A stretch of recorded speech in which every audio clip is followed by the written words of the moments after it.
you magical people out there. Welcome to Unscripted with Amy Kruzic. Today is going to be something a little different. I wanted to bring on Dale Tobin because we're going to talk about psychic surgery. I don't know if we really ever defined it, and he's going to tell us all about it. Come on in, Dale Tobin. Hello, Dale. Hello, everyone. Hello, welcome to the Unscripted show. What a pleasure again to be here with me. Yes, and I did something different. Like I think people need to know a little bit about what you do and what I'm thinking like what benefits they can take away from taking one of your classes. Like really get into it and heal people. So, yeah. So, let's define psychic surgery. So, firstly, I'd just like to say a bit of a story about myself. So, back in 2011, I started doing Reiki itself, and I actually had a reading with Andrew back in 2012 as I was doing energy healing. He was telling me I was doing much more. I was doing psychic surgery because I basically, in a nutshell, got these energetic hands which come out my back. I won't go too much into them, but there was a whole kind of knowingness within me that energy work is something innately I find quite easy is the wrong word, but it's just a natural state for me. And it's just something what gets me so excited. And I've been doing it for so long. And every single year, every single session, I grow and grow and grow. And for me, it's all about growing with each time, each session, and not allowing yourself to get stuck. A lot of practitioners out there, Reiki practitioners, there's some great ones out there, but a lot of them get stuck and they get to a level and they can't reach beyond to the next level, So my psychic surgery journey began in 2013. And from then, I started to learn more aspects to it, more understandings from it. Then came my father's death. And that was a huge lesson for me. And I remember Andrew saying to me, you have to teach this to others now. You've got so much knowingness about it. And you've got a system you created to get you to where you are today. You've now got to teach that system to other people. So here I am today working with you lovely people, working with Andrew, David, yourself, Laura, in this incredible team. And soul surgery is something I'm very passionate about. So getting into psychic surgery itself, for me, psychic surgery is hard to just put into words, but there's so much meaning behind it. And a lot of people think, right, what does the word psychic mean? It means you use your intuition, you're able to see stuff in the unseen world and so on. What does surgery mean? Surgery means incision, going into things, taking things out. So there is that in psychic surgery, but psychic surgery is so much more than that. It is. I love that you just said that you created this whole system. And your system, I went through your psychic surgery 1 and going through the number 2 soon. And it is a beautiful way you bring in different, because I've just taken Reiki. So I understand, this woman taught me Reiki. She's in her mid 70s and she's been doing it, but it's so different than what you do. So now I can compare it. It's like, oh, Dale does it so, I don't know, in a way where you just feel surrounded by light and you create this ambiance for people. It's beautiful. Yeah. There's something I want to mention. So Reiki is incredible. So you see Reiki, all the different styles of Reiki. I'm not putting a bad name on it. There's some incredible Reiki people out there. It changes lives, Reiki. But for me, and this is another funny conversation I had with Andrew, he asked me, what's the difference between Reiki and psychic surgery? Psychic surgery, there's no limitations. You're able to go into complete unlimited without a whole menu of things. Obviously, you've got the Reiki, which is Shokure, Daikumo, Seiheki, Honshi, Zashonen, all those different symbols you can use. But with psychic surgery, you can go beyond the symbols as well. So for me, Reiki was the starting point of my psychic surgery. And actually, psychic surgery is in the Sui Reiki as well. There are teachings of psychic surgery within it. Yeah. Okay, so you said something about once people are stuck. Okay, let's say there's practitioners out there that are doing the Reiki and want to do the psychic surgery. Maybe it could add to their Reiki, right? It can add to what they're doing. That could be the stuckness. If they feel a stuckness, it's like, oh, try the psychic surgery because I can add it into what I do. So what does it feel like when people are stuck? So a lot of people get stuck because of lack of trust with who they are and what they are as a being, and the ability to read someone's energy, the ability to go into a reading state. I see it as like an orchestra. Mm-hmm. So as I'm doing a session, it's about tapping into that universal orchestra music, what's needed for the client in the moment.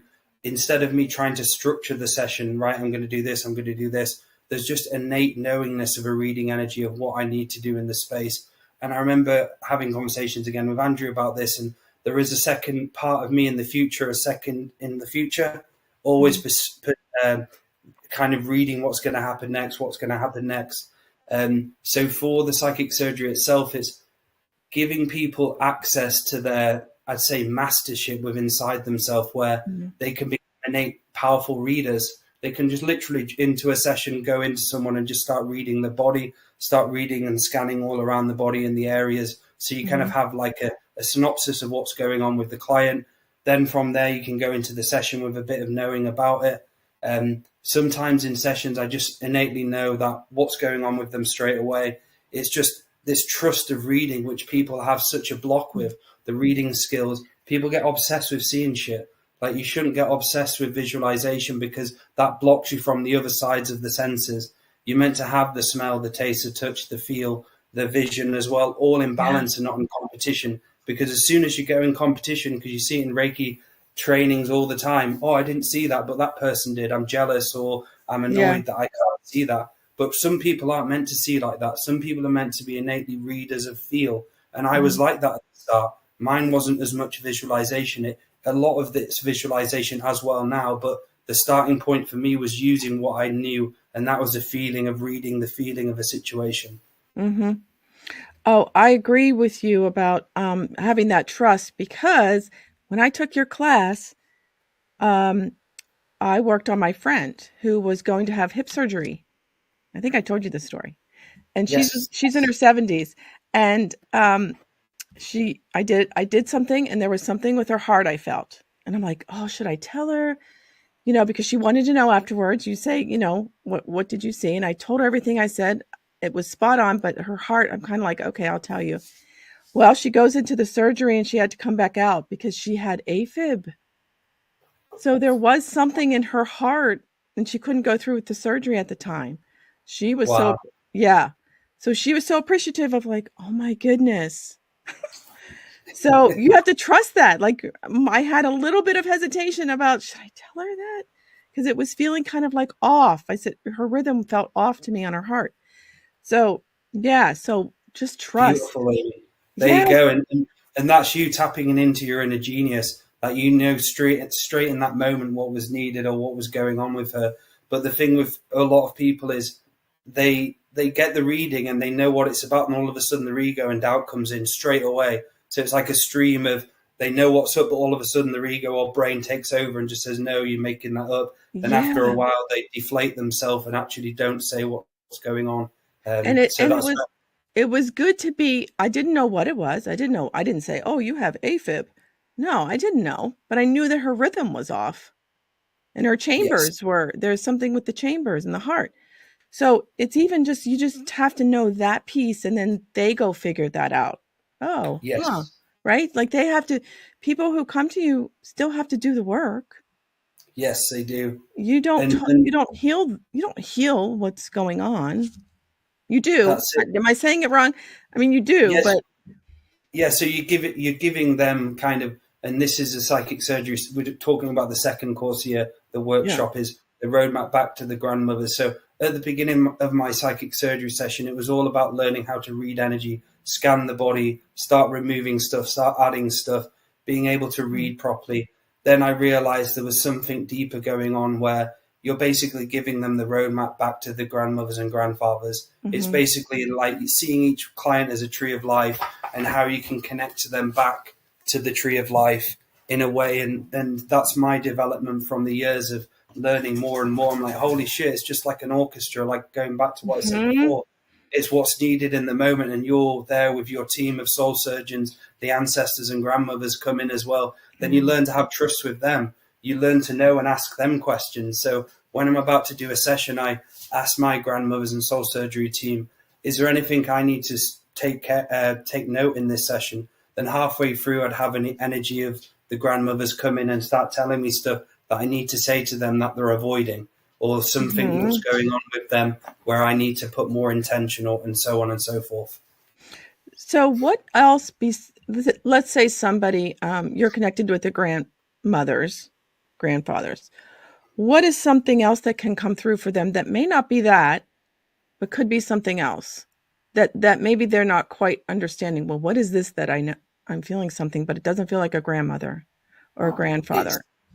So usually when you're reading the grandmothers and grandfathers, it's innately kind of like a very high frequency. When you connect to them, it's a real high frequency, and you can feel it. It's like a stream of energy, a warm, nice energy what comes in. And there's a story I'm just going to say, which happened to me a few days ago. So I'm currently going through a divorce, but I had a moment where I was in the car on the way back, and I was on the way to get my dog. And all of a sudden, this song came on. My dad's song, when he passed, came on, Guns N' Roses, Sweet Child of Mine. And all of a sudden, I got this warm feeling come in me for about 3 minutes. And this rainbow energy just started flooding me.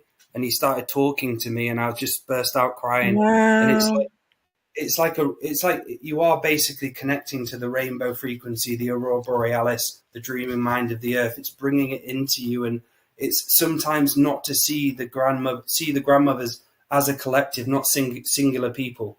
So when you're connecting them, you're not actually connecting, well, you can do, but you're not actually usually connecting to your dad or whatever. It's a collective of thousands of grandmothers coming together as a collective to give you the wisdom.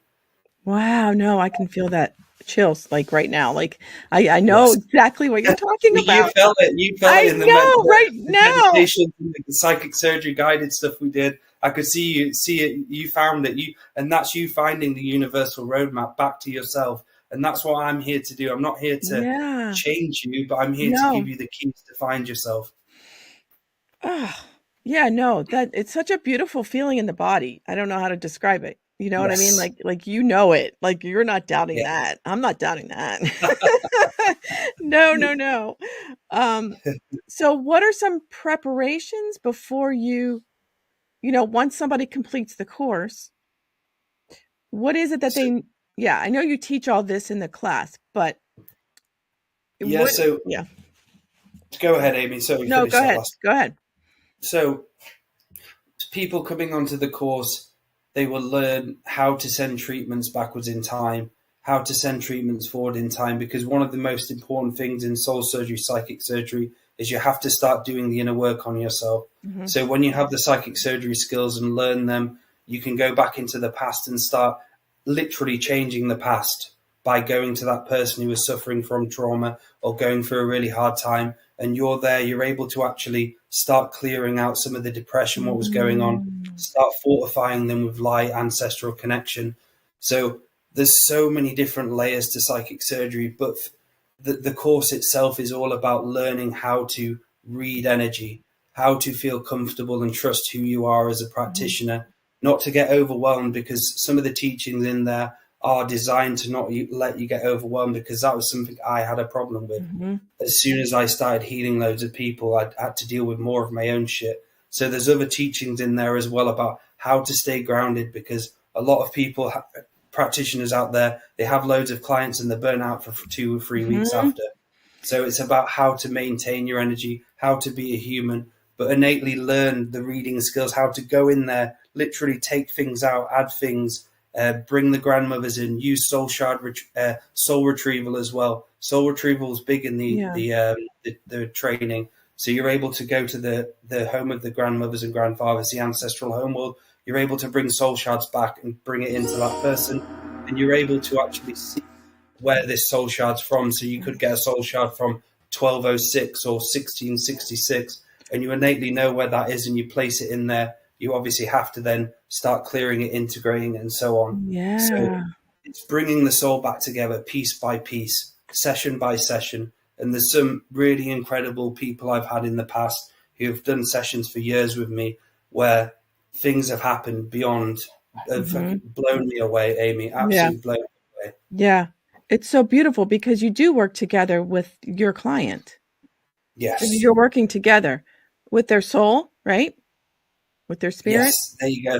and Yeah, with them. the higher soul, and you'll get them. You get a lot of people cagey or like really stuck or stubborn or stick Uh-huh. up their ass.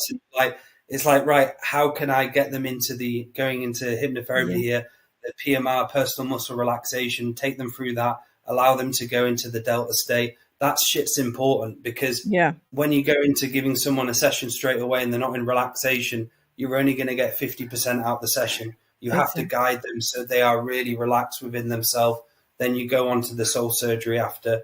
Then all sorts happens. There's sometimes build up of energy where I'm going into the spine, I'm going up the body, and all of a sudden there's a burst of sexual energy coming out of them, or Yeah. negativity, or some real old shit which has been in there for hundreds of years just starts spewing out of them. And Wow.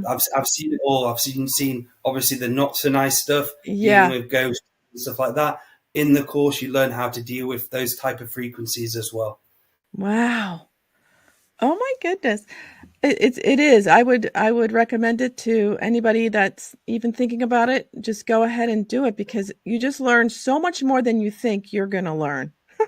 If that makes sense. Yes. Like, you know, just go in there with an open heart and just say, today's my day to learn something for myself too, because it is kind of a self-care you can do with yourself too.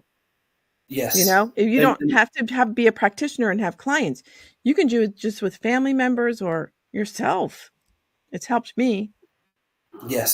Yeah. And that's it, Amy, is it's going away from the course.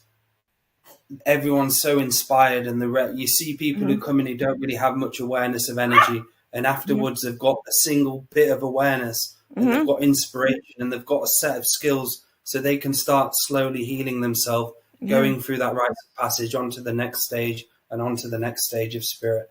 Yeah. Wow. Well, I'm glad I had you on so people maybe, Yes. understand a little more about what you do. And I And see so that psychic surgery course is coming up November 17th. Is it one day, right?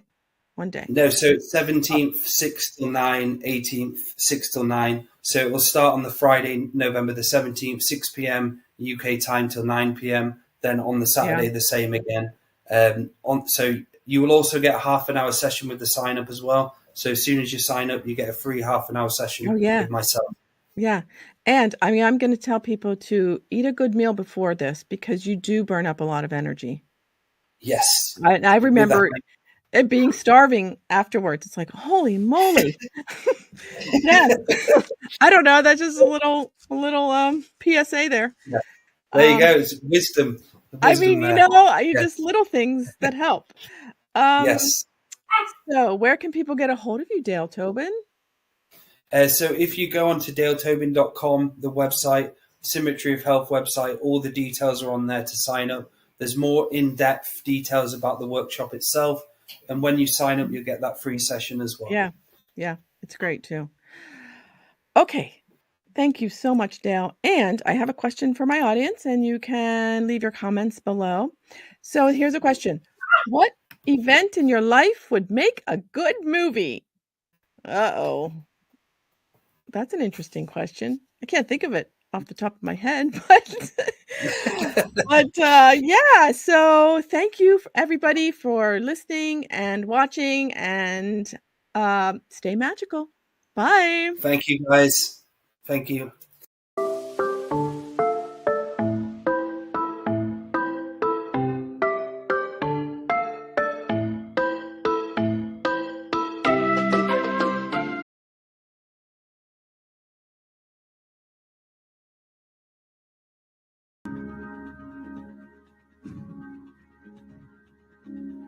Thank you.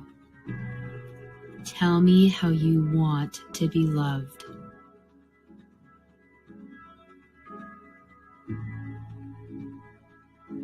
My name is Juliet Karaman van Schardenberg, and I'll be guiding you through this meditation. Today I'll be leading you through a Breathe and relax. Come into oneness. Come into unity, whatever that means to you in this moment. Allow divine love. My name is Juliet Caraman. Today I'm going to give you a direct experience of divine love. The complete, the total.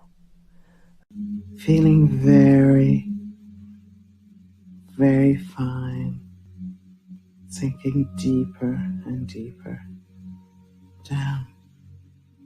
So peaceful and so relaxed, letting go. And it feels